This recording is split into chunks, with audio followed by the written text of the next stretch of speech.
ओम शांति। एक समय की बात है। महात्मा बुद्ध अपनी तपस्या में लीन थे। उन्हें तपस्या में बैठे हुए कई दिन बीत चुके थे। तभी एक शिकारी उस रास्ते से जा रहा था। उस शिकारी ने महात्मा बुद्ध को पहचान लिया। शिकारी ने महात्मा बुद्ध के बारे में बहुत बड़ाई सुनी थी, किंतु वह महात्मा बुद्ध की बड़ाई से संतुष्ट नहीं था। उसने परीक्षा लेने के लिए सोचा। शिकारी पहले तो महात्मा बुद्ध को एक छोटा सा पत्थर फेंक कर मारता है, किंतु महात्मा बुद्ध कोई प्रतिक्रिया नहीं करते, क्योंकि उनका मानना था शरीर को तकलीफ होती है, आत्मा को नहीं। अतः शिकारी द्वारा फेंके गए पत्थर के कारण शरीर को कष्ट हुआ, किंतु आत्मा को नहीं। शिकारी कुछ समय सोचता रहा, महात्मा बुद्ध कुछ प्रतिक्रिया करेंगे, किंतु महात्मा बुद्ध अपनी तपस्या में लीन थे। उन्होंने कोई प्रतिक्रिया नहीं की। पुनः शिकारी ने पत्थर फेंका। वह पत्थर महात्मा बुद्ध के आंखों के ऊपर लगा। उस जगह से खून बहने लगा। महात्मा बुद्ध को आभास हुआ उनके शरीर से रक्त बह रही है, किंतु वह फिर भी अपनी तपस्या से नहीं उठे।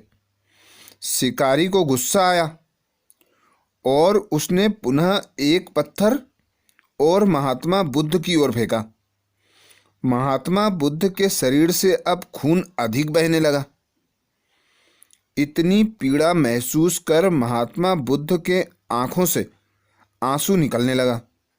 शिकारी ने महात्मा बुद्ध के पास जाकर पूछा, आपको जब मैंने पत्थर मारा तो आपने कोई प्रतिक्रिया नहीं दी। महात्मा बुद्ध ने बड़े ही सरलता के साथ कहा, क्योंकि इससे मेरे शरीर को कष्ट हुआ, मेरे मन मस्तिष्क को नहीं। शिकारी अचंभित रह गया। उसने पूछा, फिर आपकी आंखों से आंसू क्यों बह रहे हैं? इस पर महात्मा बुद्ध ने पुनः कहा, तुम्हारे द्वारा किए गए अनुचित कार्य के परिणाम के बारे में मेरा मस्तिष्क और आत्मा विचार कर रो रही है। तुमने इतना बड़ा पाप किया, तुम्हें कैसी सजा मिलेगी? बुद्ध की बातें सुनकर शिकारी महात्मा बुद्ध के चरणों में नतमस्तक हुआ, उनसे क्षमा याचना की। महात्मा बुद्ध क्षमाशील व्यक्ति थे। उन्होंने तुरंत शिकारी को क्षमा कर दिया और अपना आशीर्वाद दिया। वह शिकारी महात्मा बुद्ध का आशीर्वाद पाकर एक महान व्यक्ति और साधक के रूप में जीवन व्यतीत करने लगा। तो ऐसे महान गौतम बुद्ध, जो गॉड ऑफ बुद्ध के नाम से जाने जाने लगे, उनके कुछ ऐसे अनमोल विचार सुनते हैं जिससे अपने जीवन में परिवर्तन आ सकता है। गौतम बुद्ध जी का विचार था, मंजिल या लक्ष्य तक पहुंचने से ज्यादा महत्वपूर्ण यात्रा अच्छे से करना होता है। हजारों शब्दों से अच्छा एक शब्द है जो शांति लाता है। मंजिल या लक्ष्य तक पहुंचने से ज्यादा महत्वपूर्ण यात्रा अच्छे से करना होता है। हजारों शब्दों से अच्छा वह एक शब्द है जो शांति लाता है। मन का झुकना बहुत जरूरी है। केवल सर झुकाने से भगवान नहीं मिलते। मन का झुकना बहुत जरूरी है। केवल सर झुकाने से भगवान नहीं मिलते। किसी भी मनुष्य की बुराई को बताना आम लोगों की पहचान है, पर बुराई में अच्छाई ढूंढना खास लोगों की पहचान है। किसी मनुष्य की बुराई को बताना आम लोगों की पहचान है, पर बुराई में अच्छाई ढूंढना यह खास लोगों की पहचान है। आपके पास जो कुछ भी है बड़ा चढ़ाकर मत बताइए और ना ही दूसरों से ईर्ष्या कीजिए। इससे मन को शांति नहीं मिलती।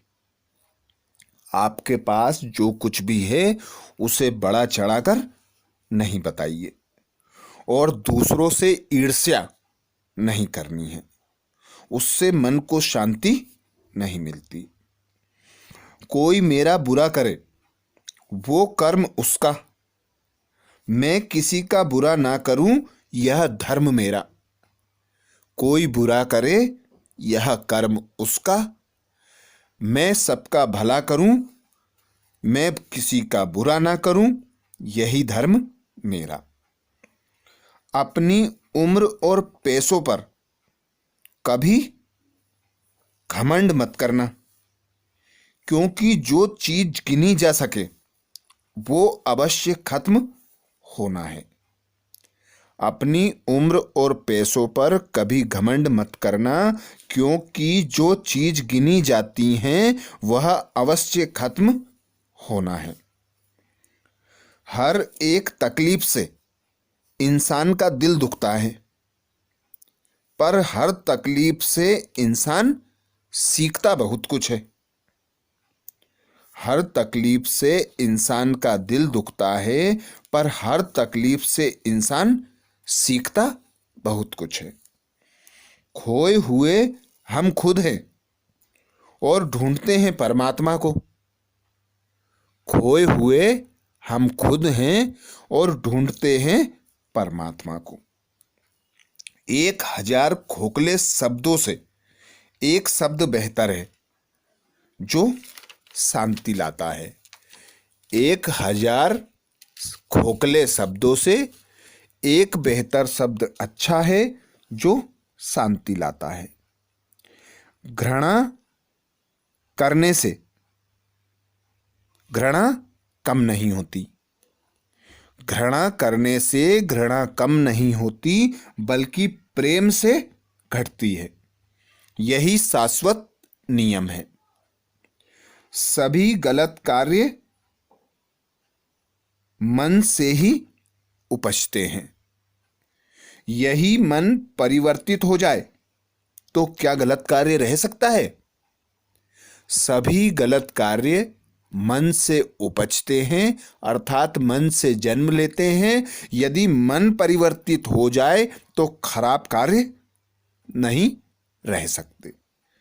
तो ये थे महात्मा बुद्ध के महान विचार, जो मनुष्य के जीवन को परिवर्तित करने में सक्षम है।